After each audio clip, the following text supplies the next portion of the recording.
Olá, estudantes da terceira série! Nesse vídeo vamos falar sobre crônica. Objetivos: ler e interpretar crônica, analisar os elementos e a estrutura da crônica e estabelecer relação causa-consequência entre as partes e elementos do texto. Na crônica, o que a gente observa? Fatos do cotidiano que são narrados de que forma? Literária e impessoal. Geralmente, isso é feito como? Levando em consideração, alguma reflexão do autor sobre um tema da vida cotidiana. Observe que na crônica, o material utilizado pelo cronista é algo do nosso cotidiano. Pode ser uma carteira jogada no chão, pode ser o encontro de duas pessoas, pode ser um animalzinho, alguma coisa motiva e inspira o cronista. Você sabe muito bem que a crônica diferencia-se do conto pelo quê? Pelo próprio enredo, ou seja, sempre algo do dia a dia na crônica, A situação é cotidiana, essa é a marca registrada da crônica. Apresento a vocês a crônica Pesadelo Paulistano. Vamos à leitura? É triste, irritante e assustador constatar que, de uns tempos para cá, na maioria dos bares e restaurantes de São Paulo, há uma ou mais TVs ligadas. Provavelmente, não é um problema só de São Paulo, e o resto do Brasil e do mundo também mantenha esses estridentes retângulos luminosos focados nos olhos e nos ouvidos dos seus bêbados e glutões. Mas vamos nos concentrar na nossa aldeia, seguindo o conselho atribuído ao russo Anton Chekhov, de 1860 a 1904, que se viveu a era pré-penicilina. Pelo menos teve a sorte de frequentar tavernas, ainda não dominadas pelo rosto e pela voz do Faustão. Pelo menos teve essa sorte de frequentar tavernas, ainda não dominadas pelo rosto e pela voz do Faustão. Não sei explicar o porquê dessa moda. Imagino que se as TVs de plasma se tornaram um símbolo de status, o dono de bar e restaurante, que não tem sua, está excluído do mercado. Ele precisa fornecer esse serviço ao consumidor. Ou então, elas são uma relação publicitária à cidade, limpa do prefeito Kassab. Se não se podem usar outdoors, enfiam as propagandas porta dentro. Mas como não entendo nada de negócio e coisas afins, paro minha análise aí. O que não impede de protestar? O fato é que a TV foi inventada 50 anos antes das TVs de plasma. E nem por isso o pessoal do ramo da comida e da bebida era obrigado a colocá-la nos estabelecimentos. Agora, elas estão por toda parte. Pessoalmente, não me incomodo de assistir uma vez ou outra a alguma partida de futebol. Embora não torça para time nenhum, durante o jogo, se o público faz questão, tudo bem, TV ligada. Chegamos com isso à atividade 1. Observe. A crônica, intitulada Pesadelo Paulistano, não se limita a narrar um fato de forma particular. Ela vai além, pois os cronistas expõem seu ponto de vista sobre o assunto. Já no título, há uma referência à tese defendida no texto. Qual é o pesadelo paulistano? A que o cronista se refere? Faz aí, eu te aguardo aqui.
Voltei a gabaritar contigo a atividade 1. Então, o pesadelo para o cronista é a presença o quê? Ininterruptas de TVs ligadas em bares e restaurantes de toda a cidade.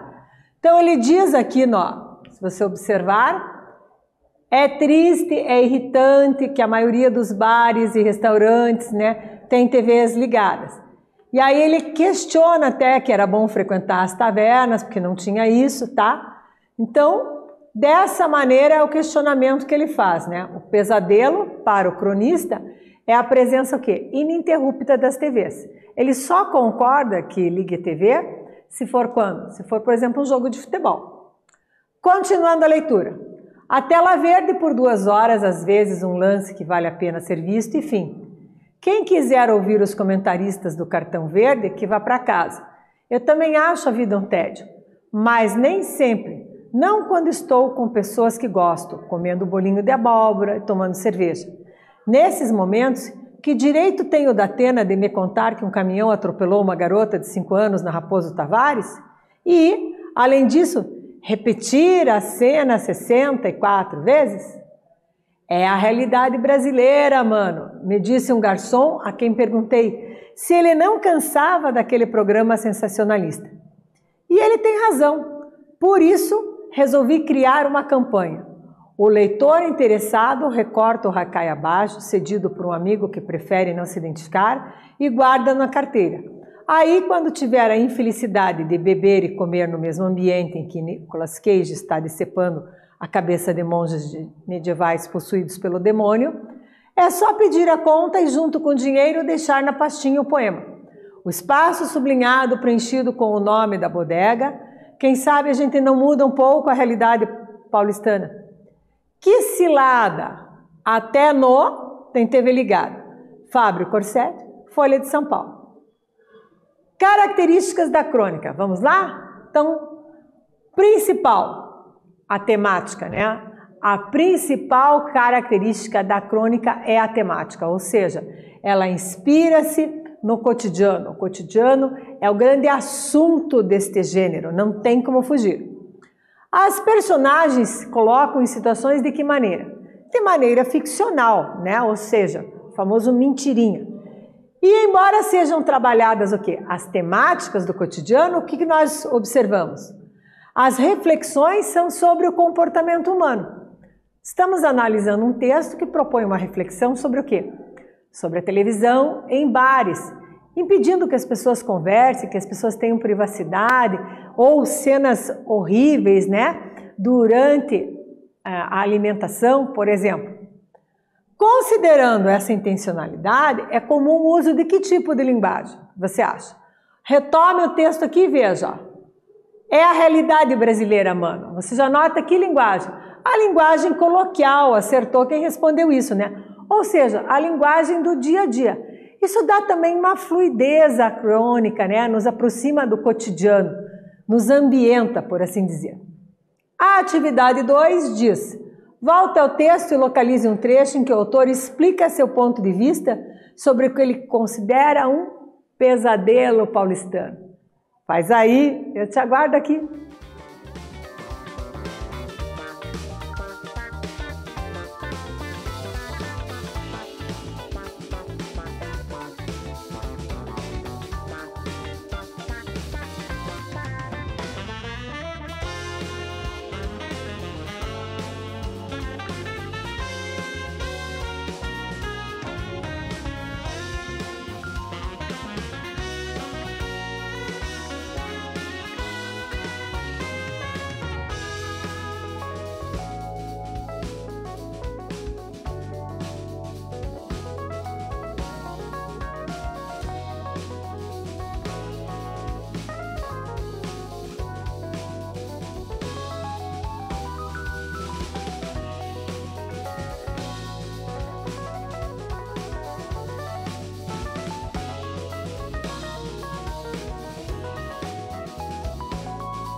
Voltei, gabaritar contigo atividade 2. Então, no texto você poderia ter colocado a seguinte passagem. É triste, irritante e assustador constatar que, de uns tempos para cá, na maioria dos bares e restaurantes de São Paulo, há uma ou mais TV ligadas. Então, localizado esse autor, né, você nota o quê? Que ele explicita o ponto de vista dele, ele considera o pesadelo paulistano isso. Basta você retornar ao texto que você vai achar, tá ok? Atividade 3, na conclusão, o cronista apresenta uma proposta para tentar resolver o problema. Você prestou atenção qual foi a proposta? Criativa, né? Qual é essa proposta? E diz respeito a uma postura ativa ou passiva dos clientes. Faz aí, que eu te aguardo aqui.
Voltei. Estamos procurando aqui na conclusão a proposta para resolver o problema apresentado. Então, olha só, voltando ao texto, né? Aqui, ó. Eu posso ter assim. Aí, quando tiver a infelicidade de beber e comer. Agora vem a proposta. No mesmo ambiente, né, em que ele cita aqui o ator, Nicolas Cage, o que ele está fazendo, ele dá a ideia. Olha a ideia. É só pedir a conta e junto com o dinheiro deixar na pastinha, então naquela pastinha que vem a conta, o poema. Então ele bolou um haikai aqui, né? Então o espaço sublinhado preenchido com o nome da bodega. Então, que cilada até no, coloca o nome do bar. Bar do João, bar do Zé, restaurante e tal. E aí tem TV ligada. Quem sabe a gente não muda um pouco a realidade paulistana. Então, com isso, ele deu essa ideia, né? O leitor interessado recorta o haikai abaixo, cedido por um amigo que prefere não se identificar, e guarda na carteira. Então, a ideia é muito simples, né? Você vai copiar esse haikai, que é um tipo de poema, né? E faz o quê? Completa a lacuna. Quando for pagar a conta, coloca lá direitinho o que precisa. Combinado? Então, dessa maneira, a ideia, né, que o cronista propõe é registrar a queixa, manifestando a sua insatisfação pela presença da TV no estabelecimento. Essa proposta pede o quê? Que tipo de postura? A postura ativa dos clientes para interferir na realidade, tentando fazer o quê? Mudá-la. Então, com esse tipo de postura, através do famoso bilhetinho, ele quer mudar a realidade existente. Vamos conhecer um pouco sobre o autor. Então, Fábio Corsaletti nasceu em São Paulo, na cidade de Santo Anastácio. Ele é de 1978 e desde 1997 vive em São Paulo. Em 2007, publicou o volume Estudos para o Seu Corpo, que reúne 4 primeiros livros de poesia. Movediço, publicado em 2001, O Sobrevivente, em 2003, e os então inéditos História das Demolições e Estudos para o Seu Corpo. Também é autor dos contos King Kong e Cerveja, da novela Golpe do Ar, do poema Esquimós, né? Ganhou o Prêmio Bravo e Quadras Paulistanas. Baladas e crônicas de Ela Me Dá Capim e Eu Zurro, além de livros infantis. Zou, de 2005, Zou Zureta, Zou Zoá. Desde 2010, ele é colunista da revista São Paulo, do jornal Folha de São Paulo. Então aqui imagem, né, do autor para você que ainda não conhecia. E o convite para que você leia outras crônicas dele. A atividade Mão na Massa propõe o seguinte agora. Está preparado? Vamos lá? A crônica é um texto geralmente curto que apresenta a visão pessoal do cronista sobre o quê? Um fato colhido do noticiário, das revistas do cotidiano.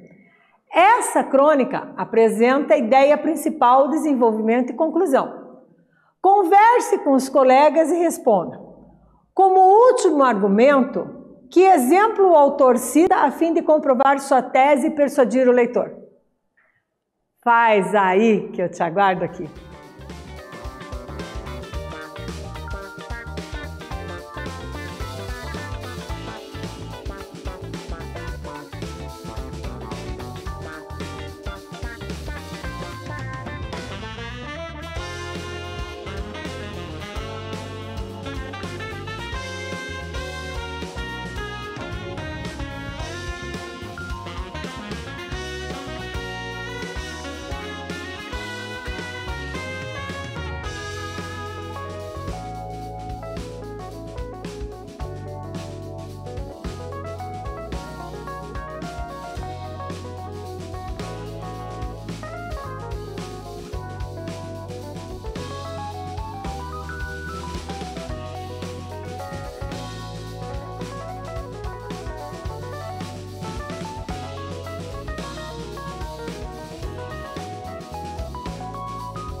Voltei, gabaritar contigo a questão mão na massa. Olha a ideia.